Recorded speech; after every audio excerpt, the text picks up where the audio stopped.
الرحيم تبارك الذي بيده الملك وهو على كل شيء قدير الذي خلق الموت والحياة ليبلوكم أيكم أحسن عملا وهو العزيز الغفور الذي خلق 7 سماوات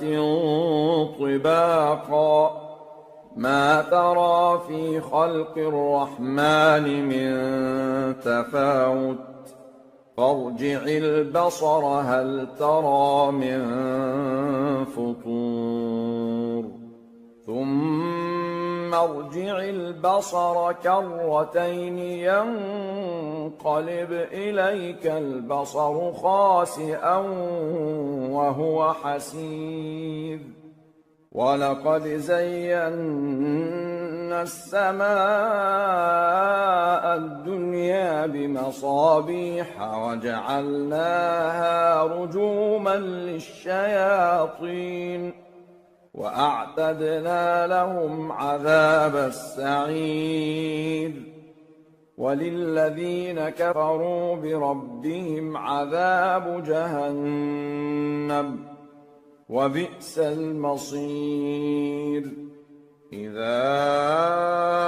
ألقوا فيها سمعوا لها شهيقا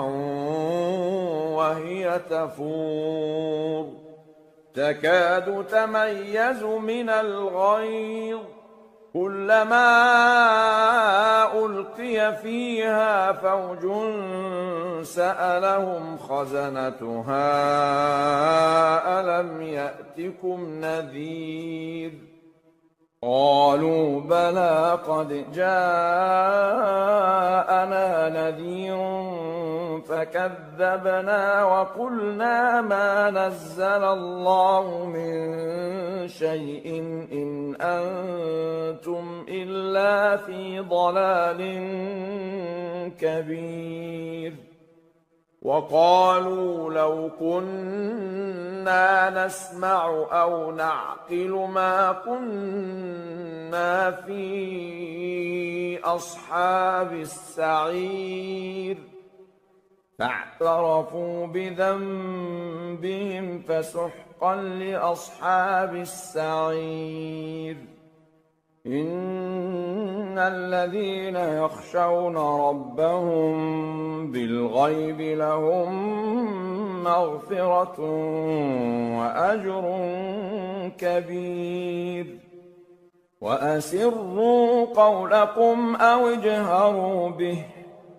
إنه عليم بذات الصدور ألا يعلم من خلق وهو اللطيف الخبير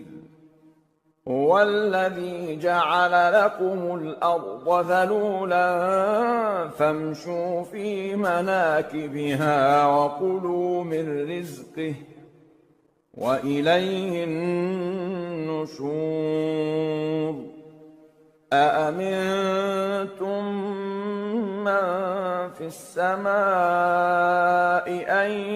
يخسف بكم الأرض فإذا هي تمور أم أمنتم من في السماء أن يرسل عليكم حاصبا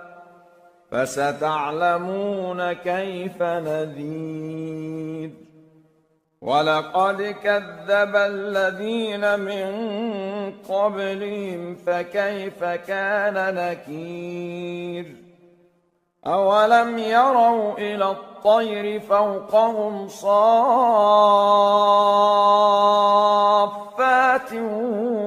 ويقبضن ما يمسكهن إلا الرحمن إنه بكل شيء بصير أَمَّنْ هَذَا الَّذِي هُوَ جُندٌ لَّكُمْ يَنصُرُكُم مِّن دُونِ الرَّحْمَٰنِ إِنِ الْكَافِرُونَ إِلَّا فِي غُرُورٍ أَمَّنْ هَذَا الَّذِي يَرْزُقُكُمْ إِنْ أَمْسَكَ رِزْقَهُ بَل لَّجُّوا فِي عُتُوٍّ وَنُفُورٍ أَفَمَن يَمْشِي مُكِبًّا عَلَىٰ وَجْهِهِ أَهْدَىٰ أَمَّن يَمْشِي سَوِيًّا عَلَىٰ صِرَاطٍ مُّسْتَقِيمٍ قُلْ هُوَ الَّذِي أَنشَأَكُمْ وَجَعَلَ لَكُمُ السَّمْعَ وَالْأَبْصَارَ وَالْأَفْئِدَةَ قَلِيلًا مَّا تَشْكُرُونَ قُلْ هُوَ الَّذِي ذَرَأَكُمْ فِي الْأَرْضِ وَإِلَيْهِ تُحْشَرُونَ وَيَقُولُونَ مَتَىٰ هَٰذَا الْوَعْدُ إِن كُنتُمْ صَادِقِينَ قُلْ إِنَّمَا الْعِلْمُ عِندَ اللَّهِ وَإِنَّمَا أَنَا نَذِيرٌ مُّبِينٌ فَلَمَّا رَأَوْهُ زُلْفَةً سِيئَتْ وُجُوهُ الَّذِينَ كَفَرُوا وَقِيلَ هَٰذَا الَّذِي كُنتُم بِهِ تَدَّعُونَ قُلْ أَرَأَيْتُمْ إِنْ أَهْلَكَنِيَ اللَّهُ وَمَن مَّعِيَ أَوْ رَحِمَنَا فَمَن يُجِيرُ الْكَافِرِينَ مِنْ عَذَابٍ أَلِيمٍ قُلْ هُوَ الرَّحْمَٰنُ آمَنَّا بِهِ وَعَلَيْهِ تَوَكَّلْنَا فَسَتَعْلَمُونَ مَنْ هُوَ فِي ضَلَالٍ مُّبِينٍ قُلْ أَرَأَيْتُمْ إِنْ أَصْبَحَ مَاؤُكُمْ غَوْرًا فَمَن يَأْتِيكُم بِمَاءٍ